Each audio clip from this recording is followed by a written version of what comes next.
So I kind of just wanted to show you what the basic general rotation is going to look like. So as we're going in, let's say you have a melee member or someone who does a lot of DPS and positions themselves really well on your team. What you're going to do is, while you guys are still all clumped up, you're going to pop your AoE Blessed Barrier for the damage reduction buff, and then you're also going to pop your enchanting time on that DPS. That way, if they're a stealth player, they have a chance to stealth and then get in while they still have those buffs. Then what you're going to do is make sure that you always have healing touch on either yourself or one other prio target. That way, if let's say he starts getting focused, all I have to do is make sure that it's up on myself to maximize, and then boom, I'm going to hit Nature's Blessing. That's going to heal him for a ton. Now, even in scary situations where he has other DPS on him while he's getting low, I can always pop Invincible Wall, Healing Touch, and then Nature's Blessing to give myself that time to get my Healing Touch Nature's Blessing combo off, but making sure he's not dying. Again, what you want to do is always focus on using your Blessed Barrier AoE on cooldown. Obviously, your party's not always going to be stacked on you, which is totally fine. Even if it's just you and one other person, or if you panic need to do it, it's better than leaving it on unused, basically.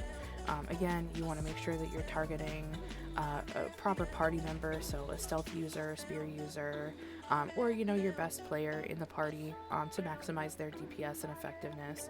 But yeah, basically the combination that you want to focus on for maximum heals is going to be keeping healing touch up, whether that's on yourself and a DPS, or someone else and a DPS. Depending on what the situation is. A lot of good players know not to focus target healers, so oftentimes you might not have to put it on yourself, and you're going to be putting it on two other party members. So then when they start getting low, or you can tell that they're being hit, you just kind of survey, see what's going on. While they have that Nature's Blessing up, that Healing Touch, you're going to Nature's Blessing. You're going to always blitz in Nature's Blessing as much as possible. That's really the only thing that you want to use blitz on. And then as well, because you're probably looking at it like, well, Healing Touch on two people, that's going to be kind of inconvenient. You have to think about when you're in combat with the specialization points that we currently have in Purifying Touch. What happens is, when I cleanse a debuff off of somebody using Purifying Touch, they're also going to get Healing Touch on them. So let's say he's in danger, but I have one other person in my area that is also in danger. What I can do is, let's say he's stunned, I'm going to Purifying Touch, shield, switch to that other target, Healing Touch, Nature's Blessing, and then I'm going to blitz it. Usually I won't have that on cooldown, of course.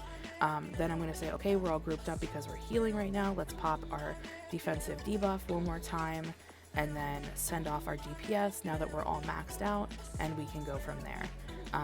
Usually the heals that I use as filler or in between is going to be my Clay's Salvation or my Flash Wave.